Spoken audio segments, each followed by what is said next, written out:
Assalamualaikum students. I hope everybody is good. Today's topic is recursion. How recursion works. Recursions के good and bad points क्या हैं और हम एक recursive function भी लिखेंगे. ठीक हो गया?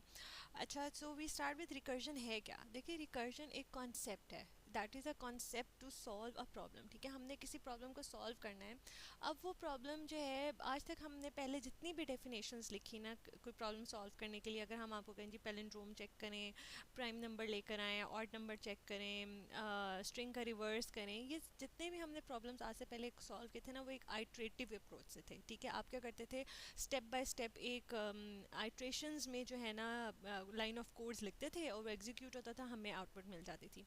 आइट्रेटिव कोड में ये प्रॉब्लम होता है कि आपका कोड बहुत लंबा हो जाता है, लेंथी हो जाता है. ठीक है, इस चीज़ से बचने के लिए ना हम चाहते थे कि हम एक सिंपल और लेस टाइम टेकिंग कोड लिखें, तो रिकर्जन्स कम है. ठीक है, रिकर्जन क्या करता है कि वो ये करता है कि आपने एक फंक्शन की डेफिनेशन लिखी ना, वो उस फंक्शन को अपने सेल्फ में, अपने आप को उस सेल्फ फंक्शन में डिफ़ाइन करता है. ठीक है, इस बात का क्या मतलब है कि वो अपने आप को एक रिपीटिंग लूप्स में लेके जाता है.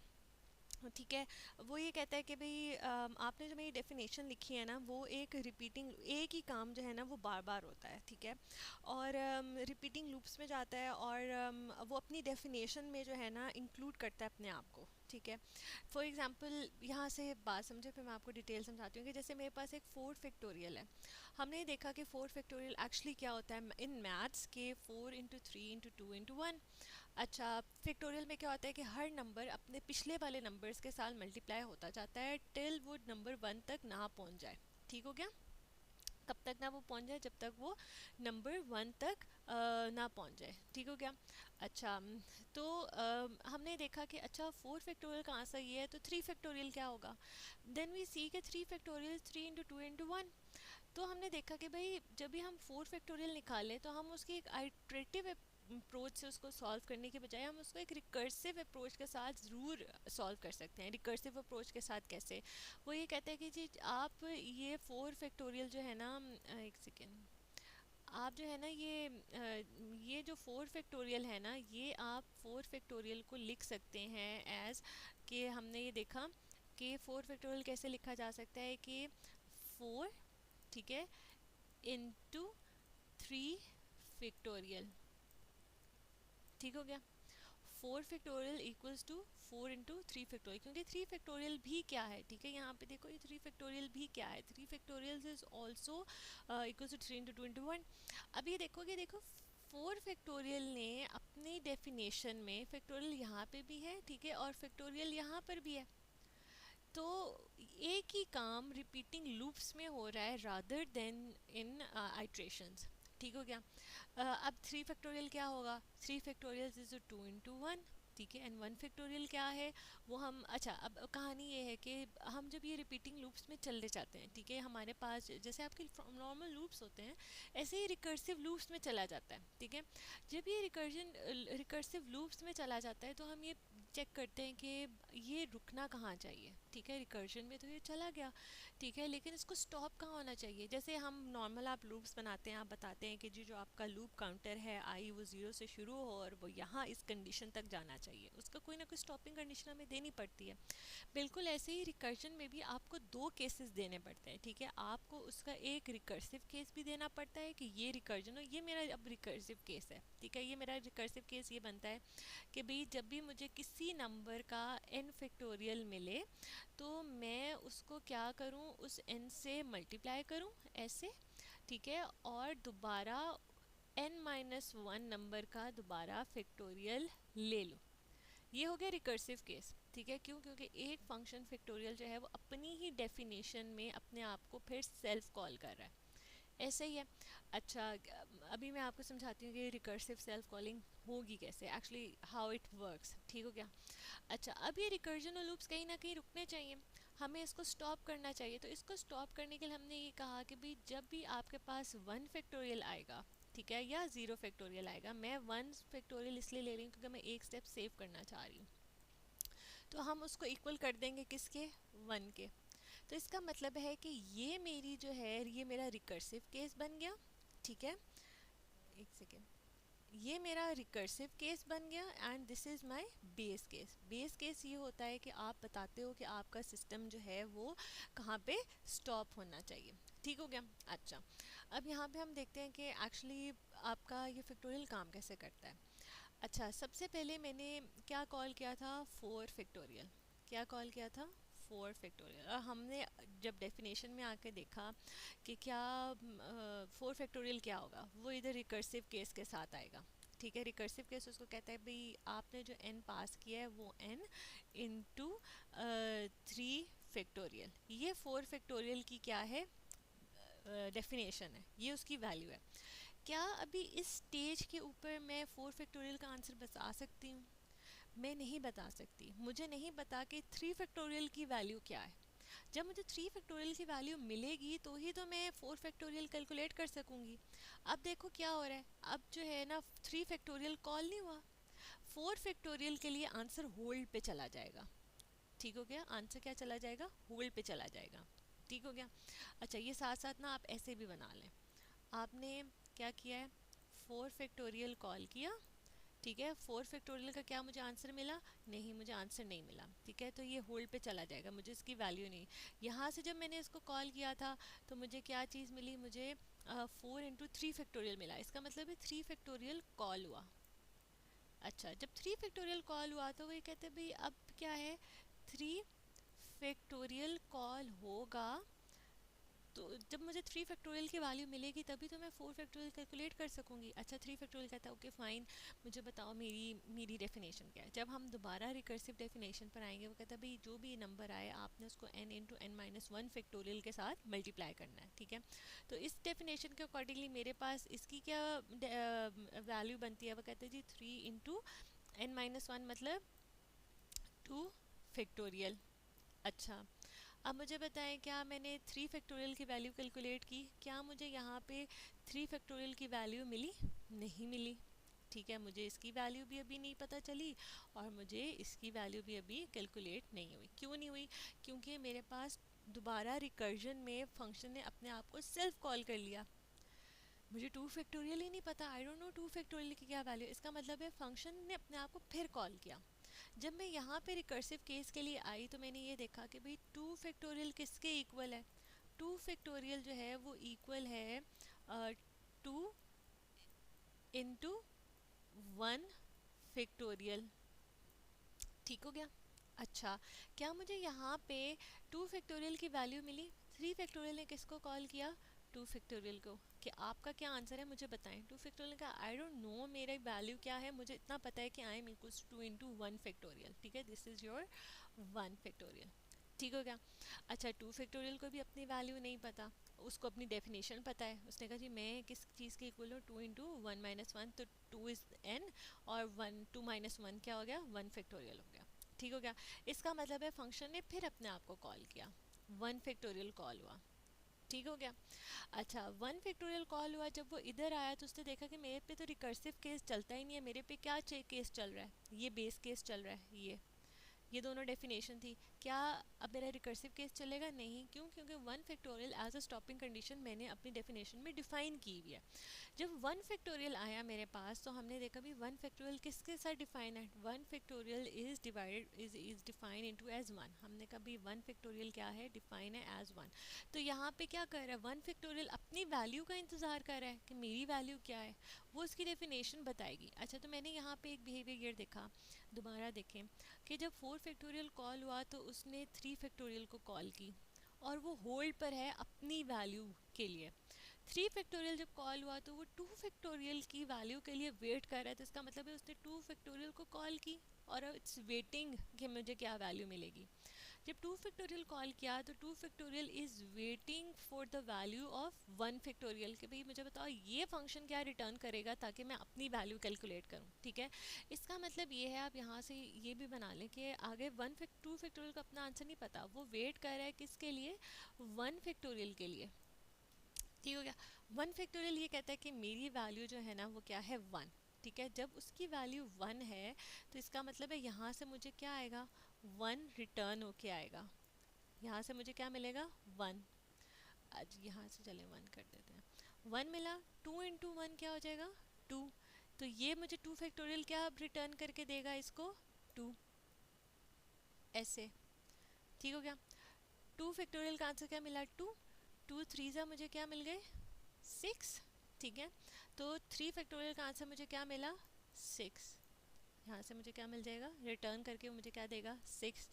3 फैक्टोरियल का आंसर 6 मिला, तो 3 4 ज़ा 24। तो फाइनली मेरे पास आंसर जो ये अब 4 फैक्टोरियल रिटर्न करके देगा ना, वो क्या हो जाएगा 24।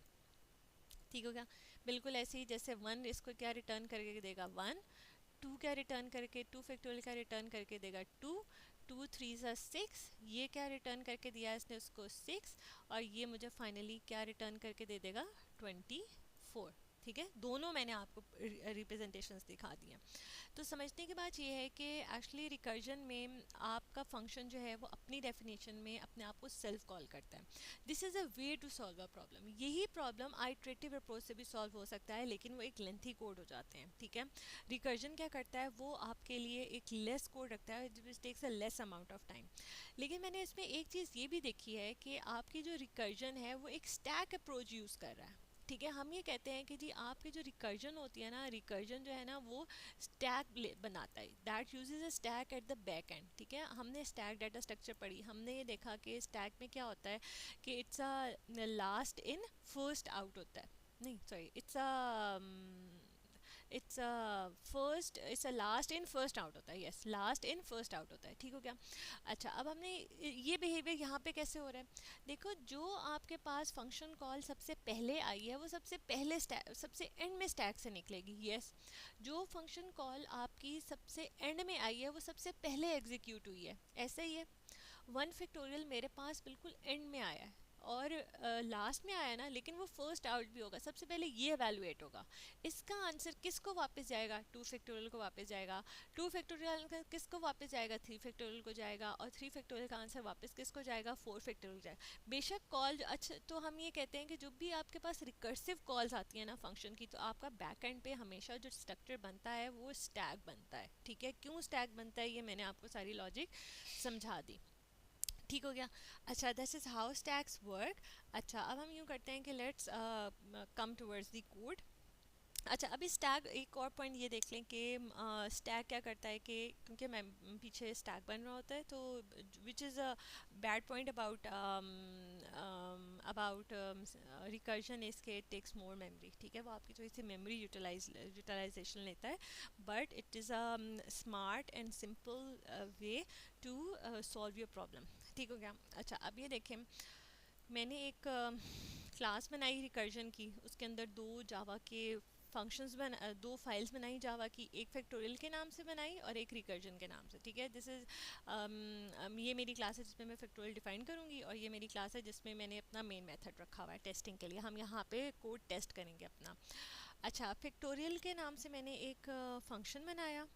वो फैक्टोरियल क्या लेता है, एक एन इनपुट लेता है। ठीक है, और मुझे एक इंटीजर रिटर्न करके देता है। ठीक हो गया। मैं यहाँ पे 4 भेजूँगी तो ये चीज़ मुझे 24 रिटर्न आंसर करेगी। ठीक हो गया। अच्छा, सबसे पहले मैंने क्या करना है, मैंने इसकी ना डेफिनेशन लिखनी है कि अगर मुझे n जो है वो 1 मिलता है। ठीक है, इसका मतलब मुझे 1 का फैक्टोरियल निकालना है, तो मुझे क्या चीज़ रिटर्न करने की ज़रूरत है 1। ये मेरा क्या है, ये बेटा मेरा स्टॉपिंग कंडीशन है। ये मेरी क्या है स्टॉपिंग कंडीशन है, कि वो जो आपका, या मैं कहती हूँ ये मेरा बेस केस है। हमेशा बेस केस पहले लिखते हैं, स्टॉपिंग कंडीशन जो है ना वो हमेशा क्या लिखी जाती है, पहले लिखी जाती है। ठीक है, वो क्यों, अभी एक दोबारा एग्जीक्यूशन करके दिखाऊंगी, आप ड्राई रन करके दिखाऊंगी, आपको समझ आ जाएगी। अगर n 1 है तो मुझे क्या रिटर्न करके दो 1, क्यों, क्योंकि हमने ये देखा कि मल्टीप्लिकेशन प्रॉपर्टी है कि जब आप 1 लें तो उसकी ये मल्टीप्लिकेशन आइडेंटिटी हमें रिटर्न होती है। ठीक है, मैंने ये चीज़ कहाँ डिफ़ाइन किया, मैंने ये चीज़ कोड में यहाँ डिफ़ाइन कर दी कि जब भी n 1 का फैक्टोरियल मांगा जाए तो मुझे क्या रिटर्न करना है 1। ठीक है, एल्स एल्स क्या करना है मुझे, ठीक है, मतलब 1 के अलावा कोई भी नंबर आए तो हमें क्या करना है, मुझे n को मल्टीप्लाई करना है किसके साथ, n-1 का फैक्टोरियल लेके, n-1 का फैक्टोरियल लेके मुझे वो रिटर्न करना है, सॉरी ठीक है, फिर मुझे क्या रिटर्न करना है, मुझे रिटर्न करना है n into n minus one factorial. बिल्कुल यही चीज़ जो मैंने यहाँ पे लिखी कि अगर मुझे n फिक्ट कोई वन के अलावा कोई और नंबर मिलता है तो मुझे उसका रिकर्सिव केस देना है, कौन सा, कि n into n minus one factorial. ठीक है, कि वो अपने कम वाले का दोबारा फिक्टोरियल ले। ठीक है, कैसे, जैसे ये, तो मेरा ये क्या हो गया, ये मेरा रिकर्सिव केस है। ये एक्चुअली आपको रिकर्जन में लेके जाएगा। This will take you in, this will do a recursion. ठीक है, ठीक हो गया। अच्छा जी, अब हम आते हैं अपने मेन के अंदर। ठीक है, मैंने क्या करना है, मैंने ऑब्जेक्ट क्रिएट करना है। सॉरी, ऑब्जेक्ट क्रिएट करने के लिए ये ऑब्जेक्ट की टाइप बताई मैंने, ये किस क्लास का ऑब्जेक्ट, ऑब्जेक्ट का नाम दें, न्यू करके क्रिएट करें, ये उसका कंस्ट्रक्टर कॉल हुआ ऑब्जेक्ट का, और एफ डॉट करके मुझे क्या करना है, फैक्टोरियल का फंक्शन कॉल करना है। ठीक है, फैक्टोरियल किसका, 4 फैक्टोरियल। ठीक है, नाउ द प्रॉब्लम इज़ के फैक्टोरियल का फंक्शन मुझे वैल्यू रिटर्न करके दे रहा है, तो इसका मतलब है वो जो इंटीजर वैल्यू रिटर्न करेगा वो मैंने किसी इंट वेरिएबल में सेव करा ली। सेव कराने के बाद आप सिंपल इसको प्रिंट करवा दें। ठीक है, किसको, ए को। ठीक हो गया, लेट्स डू इट। ठीक है, मुझे 4 फैक्टोरियल क्या मिला, 24। ठीक हो गया। इसी तरह आप इसको 5 फैक्टोरियल निकालें, 3 फैक्टोरियल कर लें, चलें छोटी कैलकुलेशन। ठीक है, 6 मिल गया। ठीक है, अब भी होता क्या है देखें, आपने यहाँ से, हम 4 वाले एग्जांपल को लेके चलते हैं, आपने यहाँ से 4 फैक्टोरियल कॉल किया। ठीक है, 4 फैक्टोरियल, यहाँ पे मेरे पास n क्या आएगा, n, सॉरी, मेरे पास यहाँ पे n इक्वल्स टू 4 आएगा। ठीक है, क्या n 1 है, नहीं, तो बेस केस नहीं चला, कौन सा केस चलेगा, रिकर्सिव केस चलेगा। जब रिकर्सिव केस चलेगा तो इसमें वो सबसे पहले क्या पूछेगा, वो सबसे पहले क्या रन करेगा, और कहेगा 4 इंटू फैक्टोरियल, क्या, फैक्टोरियल 3। ठीक है, उसने ये चीज़ भेजी, इसका मतलब है आप क्या कर रहे हैं, फैक्टोरियल 3 का फंक्शन दोबारा कॉल कर रहे हैं। तो मेरे पास क्या जाएगा, अब 4 फैक्टोरियल का आंसर मुझे मिलेगा, नहीं मिलेगा, वो यहाँ पे होल्ड ही रहेगा, यहाँ पे रुका रहेगा। बिल्कुल ऐसे ही इसी कॉन्सेप्ट के अकॉर्डिंगली जैसे मैंने आपको ये समझाया। अब क्या होगा, फंक्शन अपने आप को दोबारा कॉल कर रहा है। जब उसने किस चीज़ को कॉल किया है, फैक्टोरियल 3 को कॉल किया है, फैक्टोरियल 3 कॉल हो जाएगा, सॉरी। ठीक है, यहाँ पे क्या हो जाएगा, फैक्टोरियल 3 कॉल हो जाएगा। फैक्टोरियल 3 जब कॉल होता है तो वो कहता है भाई मैं किस, अब क्या होगा, यहाँ पे वैल्यू अब n की क्या आएगी, n इक्वल्स टू 3 आएगा। यहाँ पे दोबारा उसने अपने आप को कॉल किया यहाँ पे जब। ठीक है, n 3 आया, क्या n इक्वल्स टू 1 है, नहीं, तो मेरा बेस केस तो नहीं चला, मेरा कौन सा केस चलेगा, रिकर्सिव केस चलेगा, ये चीज़ से रन होगी। जब ये रन हुई तो इस डेफिनेशन के अकॉर्डिंगली फैक्टोरियल 3 किसके इक्वल है, 3 इंटू फैक्टोरियल 2 की इक्वल है। तो इसका मतलब है मुझे फैक्टोरियल 3 का भी आंसर नहीं मिला, क्यों, क्योंकि वो वेट कर रहे हैं फैक्टोरियल 2 क्या आंसर देगा। इसका मतलब है फंक्शन ने अपने आप को फिर कॉल किया। यहाँ से फंक्शन जब कॉल होगा वो इधर ही डेफिनेशन के साथ अपनी आके बाइंड होगा, तो इस दफ़ा n क्या मिलेगा, n 2 मिलेगा, 2 रिसीव हुआ। ठीक हो गया, इसका मतलब है फंक्शन ने अपने आप को फिर कॉल किया, फैक्टोरियल 2। अच्छा, जब अदर कॉल किया, क्या n जो है वो 1 के इक्वल है, नहीं, बेस केस नहीं चलेगा, आपके कौन सा केस चलेगा, रिकर्सिव केस। इस रिकर्सिव डेफिनेशन के अकॉर्डिंगली 2 फैक्टोरियल किसके इक्वल बनता है, n इंटू फैक्टोरियल 1 के। ऐसे ही है, अब क्या किया, फंक्शन ने फिर अपने आप को कॉल किया, जब कॉल करेगा यहाँ से दोबारा यहाँ पे आएगा, तो n की क्या वैल्यू आपके पास आएगी, 1। जब n की 1 वाली आएगी तो वो दोबारा इफ़ कंडीशन चलेगी, वो पूछेगा क्या इफ़ इक्वल्स टू 1 है, हम कहते हैं yes, if is equals to n is equals to 1। ठीक है, तो इसका मतलब है इस दफ़ा मेरी कौन सी कंडीशन चलेगी, मेरी बेस कंडीशन चलेगी, मेरी स्टॉपिंग कंडीशन चलेगी, मेरा जो है एल्स नहीं चलेगा, रिकर्सिव केस नहीं चलेगा। ठीक है, जब ये चला तो फैक्टोरियल 1 जब कॉल हुआ है बेटा, यहाँ पे जैसे मैंने आपको पिछले डायग्राम में समझाया, जब आपका ये फैक्टोरियल 1 कॉल हुआ तो इसने आपको क्या रिटर्न करके दिया, 1। यहाँ पे इसको कैपिटल कर देती हूँ तो आके आपको समझ में रहे कि ये एक ही फंक्शन हम कॉल कर रहे हैं। ठीक होगा। देखो क्या होता है, ये रिकर्सिव कॉल्स हैं। फंक्शन अपने आप को बार बार अपनी डेफिनेशन में कॉल किया जा रहा है और वो तब तक कॉल करता रहता है जब तक हम उसकी बेस कंडीशन तक नहीं पहुंच जाते। अब क्या होगा बेटा, अब फैक्टोरियल 1 जो है वो अपना 1 मुझे रिटर्न करके देगा। यहाँ पे मुझे क्या मिल जाएगा, 1।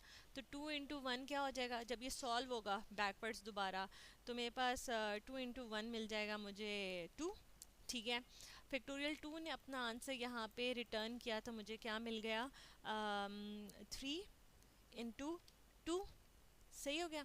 अच्छा 3 इंटू 2 मुझे मिल गया 6। अच्छा तो जब फैक्टोरियल 3 अपना आंसर यहाँ पे लेकर आएगा तो मैं वो किससे मल्टीप्लाई होगा,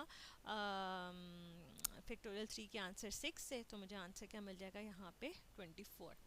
ठीक है। दैट इज़ हाउ आपका जो फंक्शन है वो अपने आप को सेल्फ डिफाइन करा। अब देखो ये जो हम सारी बेसिक डेफिनेशंस पढ़ते हैं एक दफ़ा उसका रिव्यू करो। हम ये कहते हैं कि it is a process in which functions calls itself. तो ठीक है, ये एक फंक्शन की डेफिनेशन थी। ठीक है, जिसमें फंक्शन अपने आप को दोबारा कॉल कर रहा है। ये जब भी आपसे रिकर्सिव केस या रिकर्सिव फंक्शन लिखने को कहा जाए तो आपने इन दो बातों का ख्याल रखना है कि आपने जिस नाम का फंक्शन बनाया हुआ है ना, वो नीचे दोबारा अपने आप को अपनी डेफिनेशन में अपने आप को ज़रूर इंक्लूड करे। ठीक है, वो अपने आप को कॉल करे, तभी तो वो लूप्स में जाएगा। और जब भी आपका रिकर्सिव केस चलेगा तो आपको एक रिकर्सिव डेफिनेशन में स्टॉपिंग कंडीशन लाजमी देनी चाहिए। ठीक है, आपको देनी पड़ेगी। ज़ाहिर है जब ये देखो एक आइट्रेशंस में चीज़ एक लूप्स में चीज़ चली गई है, आइट्रेशंस पे आइट्रेशंस हो रही है, उसको हमने कहीं ना कहीं तो रोकना है।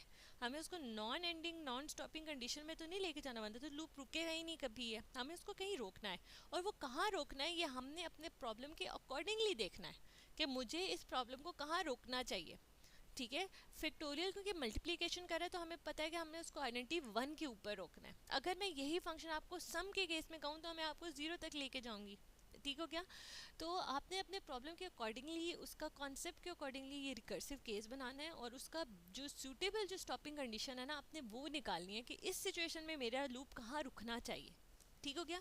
तो जब भी आपको रिकर्सिव डेफिनेशन लिखने को कहा जाए तो आपने उसका स्टॉपिंग कंडीशन और उसकी रिकर्सिव डेफिनेशन ज़रूर देनी है। ये दो चीज़ें ही होंगी तो आपका रिकर्सिव डेफिनेशन बनेगी ना। आप ऐसा ना हो कि आप फैक्टोरियल के अंदर हमें सिंपल आइट्रेटिव डेफिनेशन दे दें लूप्स के साथ। नो, हमें वो नहीं चाहिए। ठीक हो गया।